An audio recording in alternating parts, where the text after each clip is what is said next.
Hello everyone, welcome to Rimpal maths classes.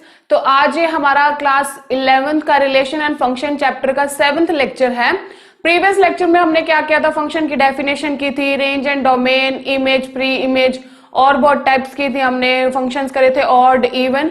आज हम क्या करेंगे, आज हम डिफरेंट टाइप के फंक्शंस करेंगे, जैसे identity function, constant, greatest integer function हो गया और भी बहुत टाइप के फंक्शंस करेंगे।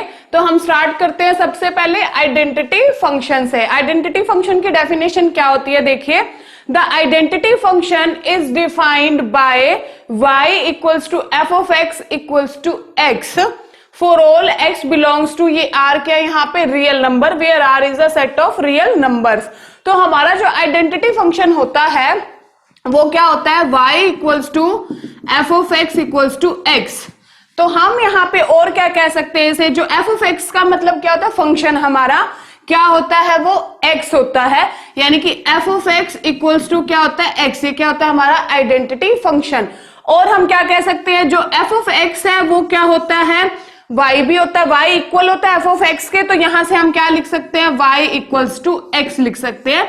ये किस टाइप का फंक्शन होता है, हमारा आइडेंटिटी फंक्शन होता है। अब मैं आपको इस आइडेंटिटी फंक्शन का ग्राफ बना के दिखाती हूँ। क्या होता है कि y इक्वल टू एक्स, और ग्राफ आप छोटी क्लासेस में बनाते आ रहे हैं। किस टाइप से होता है कि हम x की वैल्यूज लेट करते जाएंगे और y की आती जाएगी, यही होता है ना। अगर x 0 होगा तो y भी क्या होगा, 0 होगा।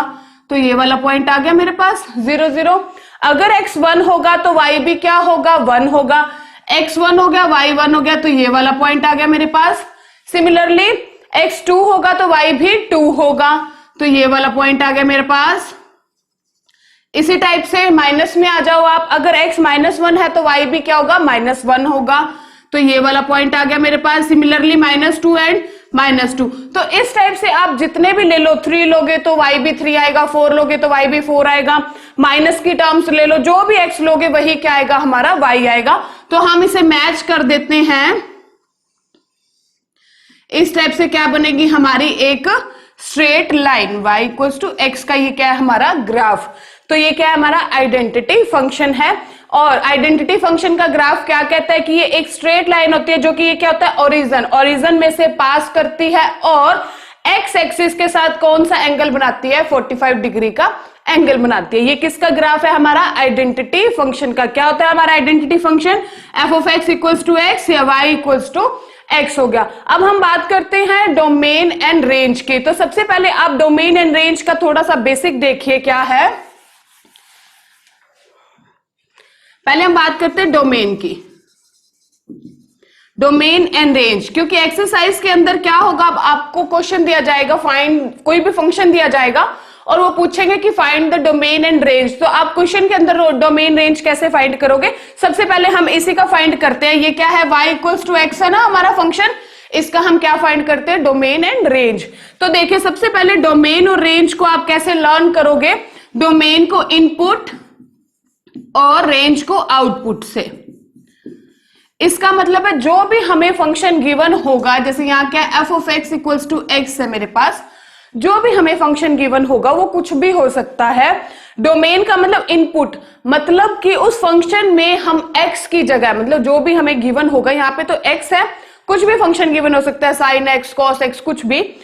तो डोमेन क्या होगा, जो भी हमें फंक्शन गिवन होगा हम उसमें क्या क्या वैल्यूज पुट कर सकते हैं जिससे कि फंक्शन क्या हो, हमारा डिफाइन हो। ये बात क्लियर होगी, डिफाइन का मतलब इंफिनिटी नहीं आना चाहिए, कोई ना कोई डेफिनेट वैल्यू आनी चाहिए उसकी। तो डोमेन को कैसे लर्न करोगे, बाय इनपुट, कि फंक्शन के अंदर हम क्या क्या वैल्यूज पुट कर सकते हैं, पॉसिबल वैल्यूज भी कितनी वैल्यूज पुट कर सकते हैं। और रेंज हमारा क्या होगा, आउटपुट। इसका मतलब क्या है, जो भी वैल्यूज हमने उस फंक्शन के अंदर पुट की उसका हमें रिजल्ट क्या मिला, वो क्या होता है, हमारा रेंज होता है। तो हम इसी पे आ जाते हैं आइडेंटिटी फंक्शन पे। आइडेंटिटी फंक्शन क्या है हमारा, y इक्वल्स टू एक्स, या इसे हम कह सकते हैं f of x equals to x, क्योंकि क्या होता है, y equals to f of x equals to x होता है। तो यहाँ पे देखो फंक्शन क्या है मेरे पास, x, तो डोमेन क्या होगा, इनपुट होता है ना, मतलब कि मैं x की जगह क्या क्या वैल्यू पुट कर सकती हूं। और x क्या है हमारा, where x belongs to real number. तो आप देखो, आप x को कुछ भी पुट कर सकते हैं, जैसे मैंने ये बनाया ना, देखो मैंने 0 भी पुट किया, 1 2 3 अप टू इंफिनिटी करूंगी, नेगेटिव में भी क्या होगा, अप टू इंफिनिटी पुट होगा ना। तो सारे नंबर्स हो गए इसके अंदर, सारे नंबर्स को हम जब कंप्लीट, देखो मैं 0.1 भी पुट कर सकती हूँ, 0.2 भी मतलब डेसिमल भी पुट कर सकती हूँ, इंटीजर्स भी, हर टाइप के नंबर्स मैं इसके अंदर पुट कर सकती हूँ। तो हर टाइप का मतलब क्या हो जाता है यहाँ पे, रियल नंबर, क्योंकि रियल नंबर क्या होता है हमारा, जिसमें सारे नंबर्स हमारे क्या होते हैं, इंक्लूड होते हैं। तो क्या क्या वैल्यू पुट कर सकती हूँ मैं, एक्स की जगह कुछ भी पुट कर सकती हूँ, और कुछ भी का मतलब क्या होता है, रियल नंबर। तो इसकी हमारी डोमेन क्या होगी, आर। यहां पे मुझे डोमेन क्या मिला, आर का मतलब क्या है, रियल नंबर। ठीक है, ये बात क्लियर होगी। अब बात करते हैं हम रेंज की। रेंज का मतलब क्या है कि मैंने एक्स की जगह कुछ भी पुट किया तो मुझे क्या मिला, क्या रिजल्ट मिला मुझे। अब देखो मैंने 0 पुट किया तो 0 मिला था, यहां से जैसे एक्स को कुछ भी पुट किया तो वाई मिला था ना मुझे। सिमिलरली क्या हो जाएगा, 1 करूंगी तो 1 मिलेगा, 2 करूंगी तो 2 मिलेगा। तो कुछ भी पुट किया तो मुझे रिजल्ट भी क्या मिला, एनी नंबर। अगर मैं एनी नंबर पुट कर रही हूं तो then result will be any number, क्योंकि 1 किया तो 1 आया, 2 किया तो 2 आया। ये देखो सारा ये इस टाइप से स्ट्रेट लाइन जा रही है ना, इसका मतलब जो जो पुट किया वही वापस में मेरे को रिजल्ट मिल रहा है। 1 है तो 1, 2 है तो 2, नेगेटिव है तो नेगेटिव, पॉजिटिव है तो पॉजिटिव। तो एनी नंबर को हम क्या लिखेंगे यहाँ पे, range. Range is also real number. भी हम इसमें कुछ भी पुट कर सकते हैं तो हमें कुछ भी रिजल्ट मिलेगा। तो ये हमारा कौन सा रे हो गया, आइडेंटिटी फंक्शन। नेक्स्ट देखिए,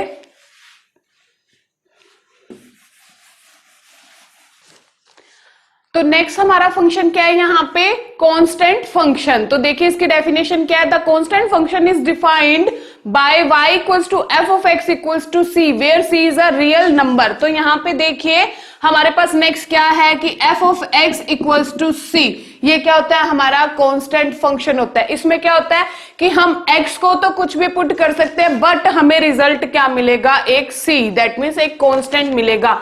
अब इसका मैं आपको ग्राफ बना के दिखाती हूं। सबसे पहले हम ये देखते हैं कि यहाँ पे ग्राफ बनेगा कैसे। हम थोड़ा एग्जांपल लेके चलते हैं यहाँ पे।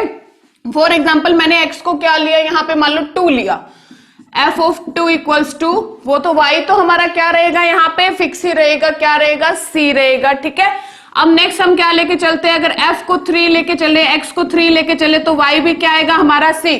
मतलब ये हमारा क्या है, यहाँ पे फिक्स है। हम x को क्या लेते हैं, जैसे 2 ले लिया, 3 ले लिया, हम 4 ले लेंगे। तो इस टाइप से हम इसका ग्राफ बना के देखते हैं। देखिए ये क्या है, एक मैंने ग्राफ के अंदर ये क्या हो गया, x एक्सिस y एक्सिस हो गया। ठीक है, यहाँ पे ये जो हमने गैप लिया है, ये डिस्टेंस कितना लिया है, मैंने c लिया है।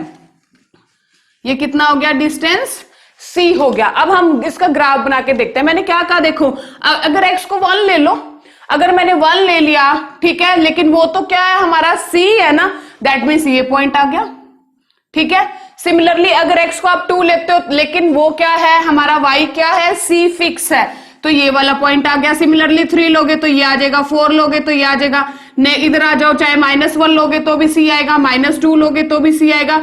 तो इस टाइप से क्या बनेगी, ये एक स्ट्रेट, यहां से हमारे को क्या मिल जाएगा, एक्स एक्सिस के एक पैरेलल लाइन मिल जाएगी। तो ये कैसी लाइन होती है कि जब c क्या होगा, ग्रेटर देन 0 होगा।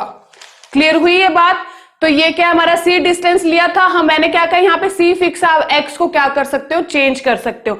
नेक्स्ट अब आप देखिए, अगर हम यहाँ पे क्या लेते, ये वाली लाइन क्या हो जाएगी हमारी, x एक्सिस पे क्या हो जाएगा, y क्या होता है हमारा 0, दैट मीन्स यहाँ पे y को मैं क्या लेके चली हूँ, यहाँ पे c। तो ये लाइन हमारी क्या हो जाएगी, इफ c इक्वल्स टू 0 हो जाएगी। सिमिलरली अगर आप क्या लेके चलते हो, यहाँ पे c नेगेटिव लेके चलेंगे तो वो किस तरफ आ जाएगा, अपोजिट, क्योंकि वो क्या था, पॉजिटिव होता है y का और नेगेटिव क्या होता है नीचे। तो इस टाइप से एक आप लाइन बनती है जो वो क्या होती है, इफ c लेस देन 0। तो ये क्या है हमारा कांस्टेंट फंक्शन होता है। तो आप देखिए इसमें दोबारा सुनिए क्या होता है कि ये जो लाइन है हमारी एक्स एक्सिस, ये क्या होती है, इफ c इक्वल्स टू 0। अगर c हमारा 0 है, दैट मीन्स c में यहाँ पे आप वैसे लेके चलो कि c क्या एक्चुअल में y equals to f of x equals to c है ना। अगर मान लो y हमारा क्या हो जाएगा, कांस्टेंट, अगर हमारा 0 है, दैट मीन्स वो क्या होता है, x एक्सिस बन जाता है। तो ये लाइन हमारी क्या होगी, c इक्वल्स टू 0। ये गैप मैंने c डिस्टेंस ले लिया था, ये आपको मैंने ड्रॉ करके बता दिया कि किस टाइप से ये एक लाइन बनती है। सिमिलरली ये क्या हो जाएगी हमारी नीचे की तरफ कब बन जाएगी, जब c क्या होगा, नेगेटिव, c लेस देन 0 होगा तो ये क्या हो जाएगी, इसके अपोजिट आ जाएगी। तो ये किसका ग्राफ है, हमारा कांस्टेंट फंक्शन का। अब हम बात करते हैं इसकी डोमेन एंड रेंज की। तो डोमेन आप देखिए, डोमेन क्या बताया था मैंने कि क्या क्या हम इसके अंदर पुट कर सकते हैं। तो देखिए मैंने x को कुछ भी, एक्चुअल में डोमेन एंड रेंज क्या होता है, जो हमारा x होता है, x और y है मान लो सेट कोई, ठीक है, तो जो x के होगा, x के अंदर हम क्या क्या वैल्यूज होगी, हमारा x में जो हम पुट करते हैं वो मान लो डोमेन होता है और y वाला क्या होता है, रेंज होती है। तो यहाँ पे याद करने का तरीका है ये। तो x है, x के अंदर मैंने देखो आपको पुट करके दिखाया था, 1 किया था, 2 किया था, 3 किया था। अगर आप 0 करते तो भी ये आ जाएगा। तो क्या होगा, यहाँ पे कुछ भी पुट किया मैंने, एनी नंबर पुट किया ना, पॉजिटिव करते तो ये आ गया, नेगेटिव किया तो ये आ गया। यहाँ पे आप इंफिनिटी तक कर सकते हो, यहाँ पे आप इंफिनिटी तक कर सकते हो। तो सारे नंबर्स को हम क्या बोलते हैं, रियल नंबर। तो इसका डोमेन हमारा कैसे होएगा, ऑल रियल्स, रियल नंबर्स। ये बात क्लियर हो गई। डोमेन हमारा क्या होगा, मतलब x को हम कुछ भी पुट कर सकते हैं। अब रेंज की बात करते हैं। रेंज मैंने क्या कहा, y, यहाँ पे क्या है हमारा c क्या है, एनी कांस्टेंट, यानी कि वो क्या है हमारा फिक्स है, ठीक है ना। जैसे मैंने x को तो चेंज किया था बट c तो क्या रहा था, एज इट इज। जैसे ये गैप मैंने c लिया था वो हम चेंज करते रहे थे, लेकिन वो क्या था हमारा, कांस्टेंट था। तो हमारी इसकी रेंज क्या आएगी, आप कुछ भी पुट करो बट आएगा क्या हमारा, c ही आएगा। तो रेंज क्या हो जाएगी हमारा, c। तो ये क्या है, इसकी डोमेन एंड रेंज है। नेक्स्ट देखिए,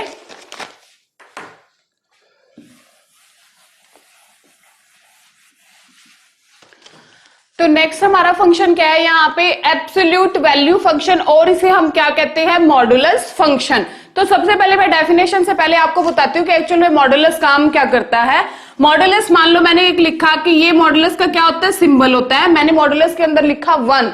तो मॉडुलस का क्या होता है, इसमें हमें ये क्या बताता है, प्लस माइनस नहीं देखता, ये हमें एब्सोल्यूट वैल्यू बताता है। क्या इसका नाम, एब्सोल्यूट वैल्यू फंक्शन और मॉडुलस फंक्शन। अब देखो 1 का मॉडुलस का आंसर आता है 1, ठीक है। सिमिलरली -1 का मॉडुलस करूंगी तो भी आंसर क्या आएगा, 1 ही आएगा, क्योंकि मॉडुलस की क्या होता है, प्लस वाला प्लस ही रहता है और माइनस वाला भी क्या हो जाता है, इसके अंदर प्लस हो जाता है। सिमिलरली 2 का मॉडुलस क्या होगा, 2, और -2 का मॉडुलस भी क्या होगा, 2 होगा।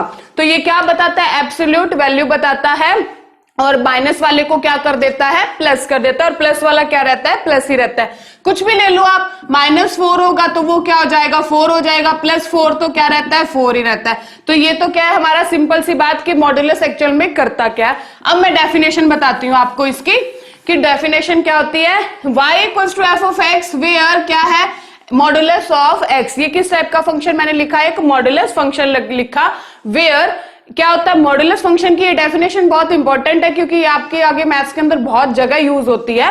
तो ये ध्यान से देखना, मॉडुलस x की डेफिनेशन होती है कि ये +x रहेगा इफ x > 0। यही बात है ना, देखो अगर 2 है प्लस का तो वो तो 2 ही रहेगा, अगर -2 है तो भी क्या हो जाएगा, वो प्लस का 2 हो जाएगा। अब हम इसको देखते हैं, देखो ये कहता है अगर x, मतलब ये अगर 0 से बड़ा है और 0 के इक्वल है, क्योंकि मॉडुलस 0 0 आ जाएगा, तो वो क्या है, प्लस ही है, ठीक है, ये बात हमारी। दूसरी कहता है अगर ये जो x है वो 0 से छोटा है, इसका मतलब क्या है, 0 से लेस है। अगर s 0 से लेस है तो उसके आगे क्या लगा देता है, माइनस लगा देता है। इसका मतलब क्या है, देखो ये प्लस कर दिया ना इसने, इसका मतलब क्या है, माइनस का जो होता है हमारा, हम मॉडुलस करते हैं, माइनस वैल्यू के आगे एक और माइनस माइनस क्या हो जाता है, प्लस हो जाता है। तो ये क्या है, इसकी डेफिनेशन क्या कहता है, ये कि प्लस का x होगा if x > 0, -x if x < 0। तो बहुत इंपॉर्टेंट इसकी ये क्या है, डेफिनेशन है, ये आपको ध्यान रखनी है। बाय दिस एग्जांपल में आपको अच्छे से समझ आ गई होगी। अब आप देखिए इसका ग्राफ बनाते हैं हम, किस टाइप का होगा।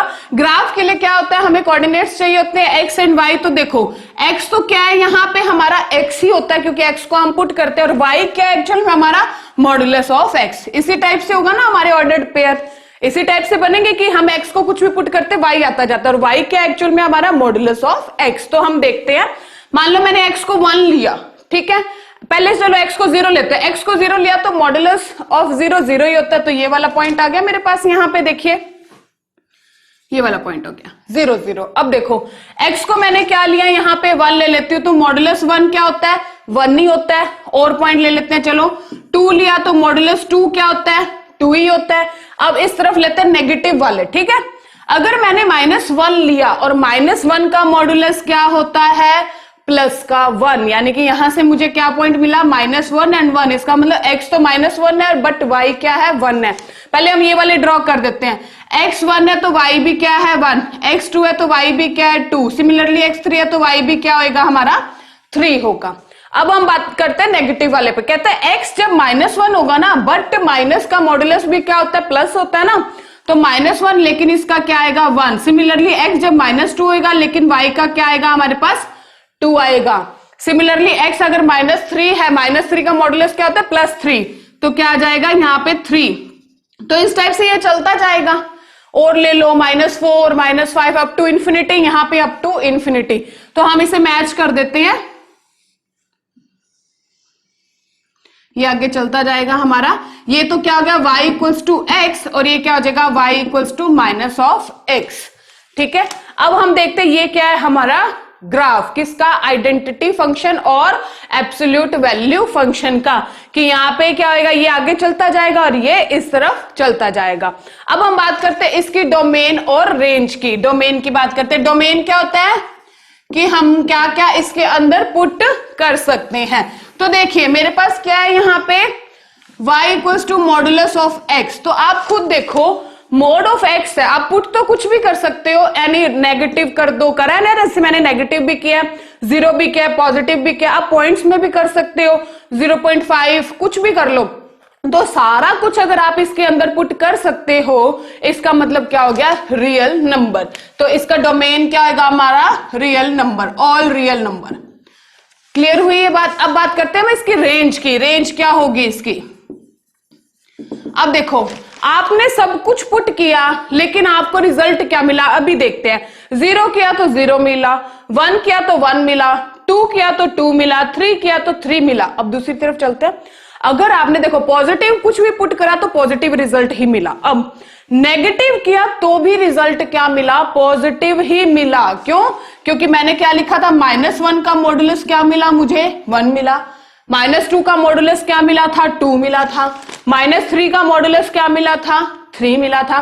तो अगर आपने नेगेटिव पुट किया तो भी रिजल्ट क्या मिला, पॉजिटिव ही मिला।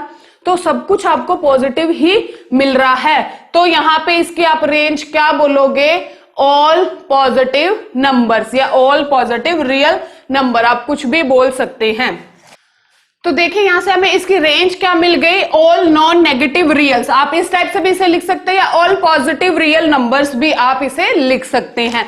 तो ये बात क्लियर होगी डोमेन एंड रेंज की। क्या हमने पुट किया, हमने सब कुछ पुट किया बट रिजल्ट हमें क्या मिला, ओनली पॉजिटिव नंबर्स। तो इसकी रेंज क्या हो जाएगी, ऑल नॉन नेगेटिव रियल्स। नेक्स्ट देखिए, तो देखिए इसमें क्या है हमारी फर्स्ट हमारी प्रॉपर्टी क्या है, modulus x is less than equals to a। तो इसका मतलब ये किसका साइन है हमारा, इफ एंड ओनली इफ का, और इसे इफ भी कहते हैं। इसका मतलब ये है तो ये है, अगर ये रिजल्ट है तो ये भी है। तो अब देखिए क्या कहता है कि x है क्या है, -1 से तो ग्रेटर है और इक्वल है, बट a से क्या है, सॉरी -a से तो ग्रेटर है बट a से क्या है, लेस है। Where a is a positive real number. मैं आपको एक ये प्रूव करके दिखाती हूँ, उसके बाद ये सिमिलरली हम पढ़ लेंगे इसको सिंपल।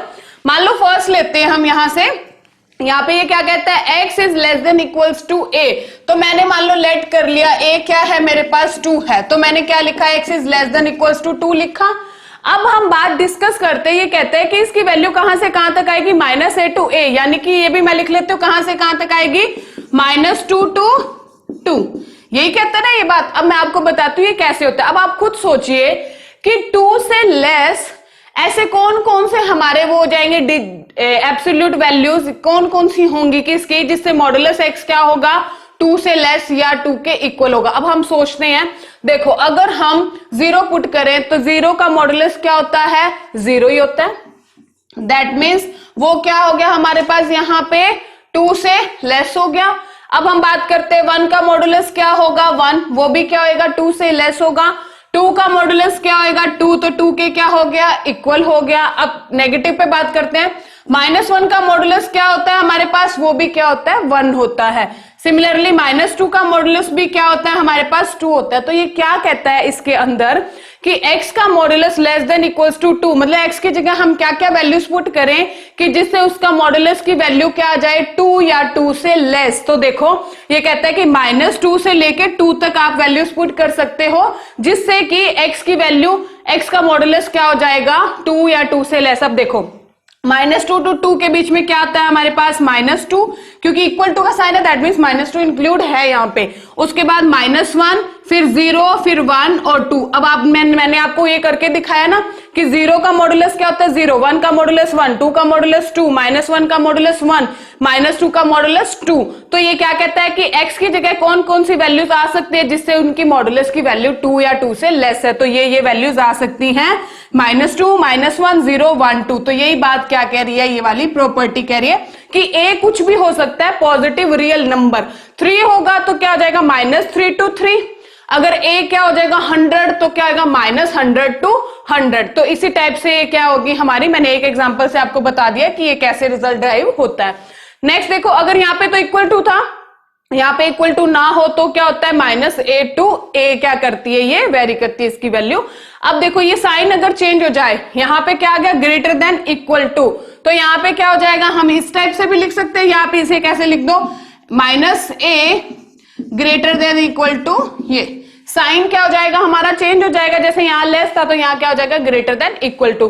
सिमिलरली क्या कहते हैं कि मॉडुलस x अगर ग्रेटर हो a से तो क्या हो जाएगा हमारा -a x is greater than -a but less than a हो जाएगा। इसे आप इस टाइप से भी लिख सकते हो कि क्या है -a से क्या है छोटा है x, और यहाँ पे x क्या है बड़ा है किससे, a से। तो यही सेम बातें हैं दोनों तरफ ही।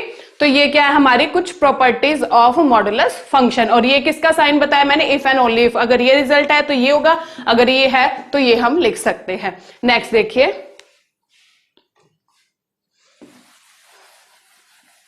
नेक्स्ट हमारा फंक्शन कौन सा है, ग्रेटेस्ट इंटीजर फंक्शन। इसे और किस किस नाम से हम जानते हैं, फ्लोर फंक्शन भी होता है ये, और स्टेप फंक्शन भी होता है। ये तीनों का मीनिंग क्या होता है, बिल्कुल सेम क्या होता है, greatest integer function, floor function and also step function. तो इसकी डेफिनेशन पढ़ते हैं हम, क्या है, the function F R to R मतलब रियल टू रियल है, ये क्या हो जाएगा हमारा इसका डोमेन, और वो क्या हो जाएगा हमारा इसका codomain. Defined by f of x equals to, ये क्या होता है इसका सिंबल होता है, क्या होता है सिंबल, ये वाली ब्रैकेट, और इसे किससे डिनोट करते हैं, ये दोनों का मीनिंग क्या होता है सेम, बट यूजुअली हम यहाँ पे ये वाला यूज करते हैं सिंबल। ये क्या होता है ग्रेटेस्ट इंटीजर का सिंबल होता है, इसका मीनिंग भी क्या होता है ग्रेटेस्ट इंटीजर।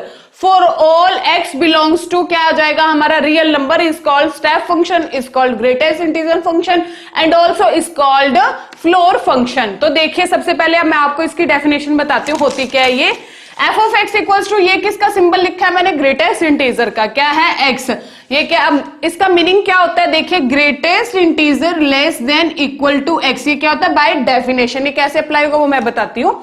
दोबारा देखिए ये क्या लिखा मैंने, f of x equals to greatest integer x, ये क्या होता है greatest integer less than equal to x। अब मैं सबसे पहले आपको एक एग्जांपल देती हूँ, फिर इसका मीनिंग समझाती हूँ। देखो 2.71 का ग्रेटेस्ट इंटीजर होता है 2, उसका आंसर क्या होता है 2। 3.41 पॉइंट के बाद कुछ भी हो, ठीक है, जैसे 3 है लेकिन कुछ भी हो हमें क्या लिखना है 3 ही लिखना है। सिमिलरली अगर आप लिखोगे 4.41 तो उसका आंसर क्या होगा हमारा 4 ही होगा। अब मैं ये समझाती हूँ ये क्यों होता है, इसने क्या कहा देखो कि greatest integer less than equal to x, यहाँ पे x क्या है मेरे पास 2.71 है। इंटीजर आपको पता होंगे क्या होते हैं, जो डेसिमल में नहीं होते, पूरे पूरे होते हैं, प्लस वाले सारे जीरो एंड ऑल्सो माइनस वाले सारे। ये कहते हैं ग्रेटेस्ट इंटीजर। सबसे पहले मैं देखती हूँ which greatest integer less than equal to x, x से जो लेस हो। अब बात करते हैं 2.71 से लेस क्या क्या होएगा, ये आंसर मैं रब कर देती हूँ एक बार।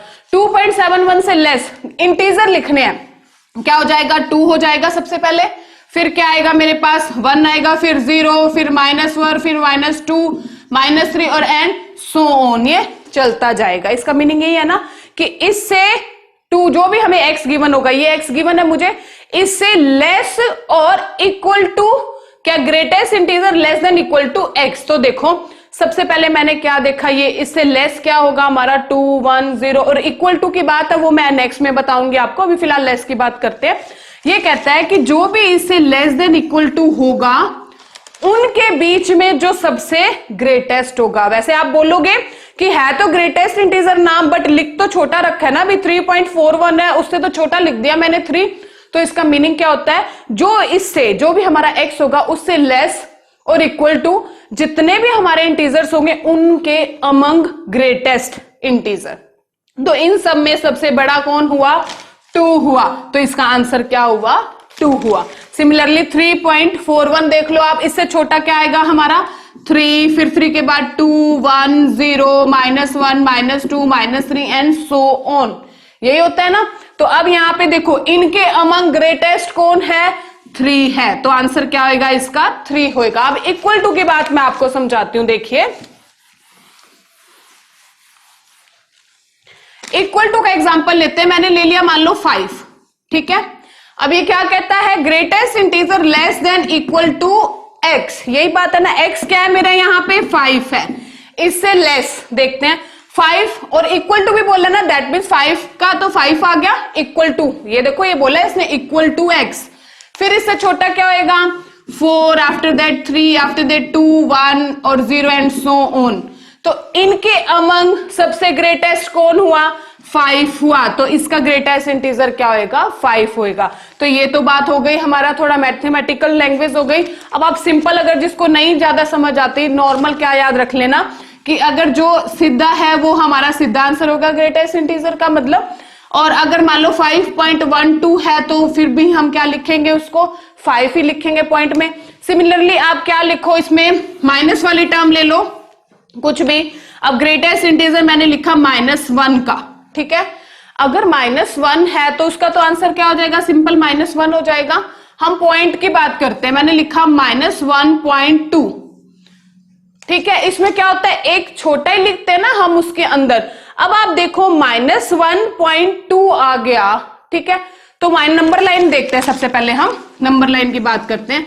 ये 0 होता है, 1 होता है, 2 होता है, ये क्या हो गया हमारा -1। तो देखो -1.2 हो गया, दैट मीन्स ये कहां जाएगा, -1.2 यहां पे आ जाएगा हमारा। अब सोचने वाली बात है, मैंने आपको क्या बताया, greatest integer less than equal to x। तो हम बात करते हैं -1/2, इसके बाद कौन होगा हमारा ग्रेटेस्ट, इसके अंदर क्या हो जाएगा, इससे नेक्स्ट क्या होगा हमारा ग्रेटेस्ट, क्या होगा -1। आफ्टर दैट सॉरी, तो मैंने एग्जांपल पिक किया, माइनस वाला लेते हैं। मैंने क्या लिया, -1.2 लिया। इसका ग्रेटेस्ट इंटीजर फाइंड करते हैं। तो ये क्या कहता है, लेस देन इक्वल टू जाना चाहिए ना। तो अब देखो माइनस नंबर लाइन पे बात करते हैं, 0, 1, 2, ये क्या होता है, -1, -2 होता है ना। अब लेस देन इक्वल टू की बात करते हैं, तो -1.2 ये वाला पॉइंट होएगा, इससे लेस चलो तो लेस इंटीजर का मतलब फुल पॉइंट होता है, ठीक है। तो ये क्या आ जाएगा, -2 आ जाएगा। After that -3, -4, -5 and so on हो जाएगा ना।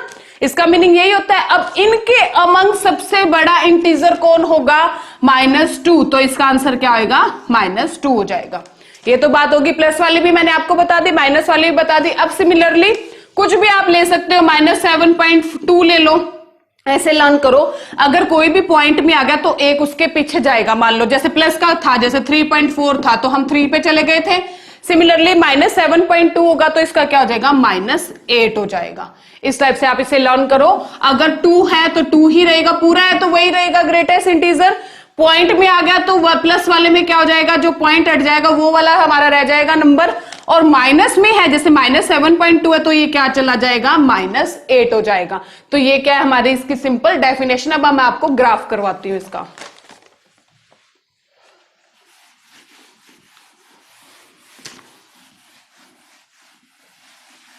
तो नेक्स्ट अब हम बात करते हैं इसके ग्राफ की, किसके ग्रेटेस्ट इंटीजर फंक्शन के ग्राफ की। तो हमने x axis and y axis ले लिया, ठीक है। तो हमें ग्राफ के लिए क्या चाहिए होते हैं, x coordinate and y coordinate, उनके ऑर्डर्ड पेयर चाहिए होते हैं। तो देखो सबसे पहले किस टाइप का, एक्स तो एक्स से होगा और वाई क्या होगा हमारा, ग्रेटेस्ट इंटीजर फंक्शन होगा, क्योंकि वाई इक्वल्स टू क्या होता है हमारा यहाँ पे, y इक्वल्स टू दिस, ठीक है। अब हम देखते हैं, मैं आपको ये डायग्राम से पहले आपको ऑर्डर्ड पेयर के थ्रू इसको समझाती हूँ। मान लो अगर हम ले लेते हैं x को 0 ले लेते हैं, तो 0 का क्या होगा हमारा, 0 ही बनेगा। आफ्टर दैट अगर हम इसको 0.1 ले लेते हैं x को, तो 0.1 का ग्रेटेस्ट इंटीजर भी क्या होता है, 0 ही होता है। तो तो ये क्या आ जाएगा 0। नेक्स्ट अगर आप 0.9 कुछ भी लोगे तो y क्या आएगा हमारा ऑलवेज 0 ही आएगा। तो देखो सबसे पहले मैंने ये लिया, ये क्या हमारा ओ 0 होता है, ओरिजिन होता है ये हमारा। अब देखो ये क्या है हमारा x एक्सिस और ये क्या है हमारा y एक्सिस। अब देखो x का मैं क्या ले रही हूं यहाँ पे, अगर x में 0 ले रही हूं तो y भी क्या आ रहा है 0 आ रहा है, ठीक है। x अगर मैं 0.1 ले रही हूं तो y भी क्या आ रहा है हमारा 0 ही आ रहा है। और x एक्सिस पे y क्या होता है 0 और y एक्सिस पे x क्या होता है 0। तो आप देखोगे ना तो यहाँ पे जो भी मान लो ये कोई हो गया 0.1 0.2 कुछ भी यहां तक मान लो 0.9 एनी वैल्यू, आपने x के पॉइंट्स में जो भी वैल्यू पिक करी विद दिस एग्जाम्पल हमें y ऑलवेज क्या मिला 0 ही मिला। अब इसके बाद 0.9 के बाद अगर आप क्या लेते हो 1 लेते हो, क्या लेते हो 1x को, तो 1 का ग्रेटेस्ट इंटीजर क्या होता है हमारा 1 होता है ना, यही होता है। तो देखो ये ग्राफ कैसे बना, ये यहां से लेके यहां तक गया बट 1 यहां पे इंक्लूड नहीं हुआ। 1 पे हमने क्या लगाया छोटा सा सर्कल, इसका मतलब क्या ये खाली ये जंप करेगा, क्योंकि जब x 1 है तो y क्या आया हमारा 1, तो x1 y1 ये क्या आ जाएगा यहां पे पॉइंट आ जाएगा। ये बात क्लियर होगी होगी बिल्कुल कि ये मैंने क्यों इसको खाली छोड़ा, क्योंकि ये क्या करा है जंप करा है। यहां तक तो y हमारा 0 आ रहा था बट जैसे ही हमने x को 1 पुट करा तो y क्या आ गया हमारा 1 आ गया। अब सिमिलरली आप ये वाली लाइन देखो कैसे बनेगी, मान लो मैंने क्या पुट करा x को 1.1 पुट किया तो 1.1 का ग्रेटेस्ट इंटीजर क्या आएगा 1 आएगा, तो 1.1 करो तो 1 आएगा, अगर 1.2 करो तो भी 1 आएगा, 1.9 तक करो तो भी आंसर क्या आएगा 1 ही आएगा। तो इसका ग्राफ देखो कैसे बना, यही होता है ना 1.1 हो गया, यहां से 1.9 हो गया, यहां तक चलोगे तो ये y तो 1 आएगा और ये वाला हमारा बन जाएगा। फिर यहां मैंने खाली क्यों छोड़ा, जंप क्यों किया, क्योंकि जैसे ही मैं x को 2 पुट करूंगी, x को 2 पुट करूंगी और y क्या हो जाएगा 2 का ग्रेटेस्ट इंटीजर हो जाएगा, दैट मीन्स y भी क्या आ जाएगा मेरा 2, तो ये जंप कर जाएगा, ये y2 होता है ना, ये x2 y2 यहां पे आ जाएगा। तो इस टाइप से ये क्या होता है, इसे स्टेप फंक्शन क्यों बोलते हैं, क्योंकि इसका ग्राफ कैसे बनता है स्टेप्स के अकॉर्डिंग बनता है। तो ये बात समझ आ गई होगी। सिमिलरली मान लो 3 पे ये फिर जंप कर जाएगा, किस पे ऊपर चला जाएगा, इस टाइप से ये बनता जाएगा। सिमिलरली ये प्लस का था, इसी टाइप से हमारा क्या बनेगा नेगेटिव वाला भी सेम बनेगा, जिस हिसाब से मैंने आपको ये एग्जांपल दिया सिमिलरली ये वाला बनेगा। तो ये क्या होता है हमारा ग्रेटेस्ट इंटीजर फंक्शन। तो नेक्स्ट में हम क्या करेंगे, आज हमने क्या क्या आइडेंटिटी फंक्शन, कांस्टेंट फंक्शन हो गया हमारा, ग्रेटेस्ट इंटीजर हो गया, मॉडुलस फंक्शन हो गया। नेक्स्ट लेक्चर में मैं आपको क्या करवाऊंगी, हम करेंगे स्मॉलेस्ट इंटीजर फंक्शन कर लेंगे, पावर फंक्शन हो जाएगा हमारा, सिग्नम फंक्शन हो जाएगा। तो वो सब कुछ मैं आपको नेक्स्ट लेक्चर में बताऊंगी। आज के लिए इतना ही, थैंक यू।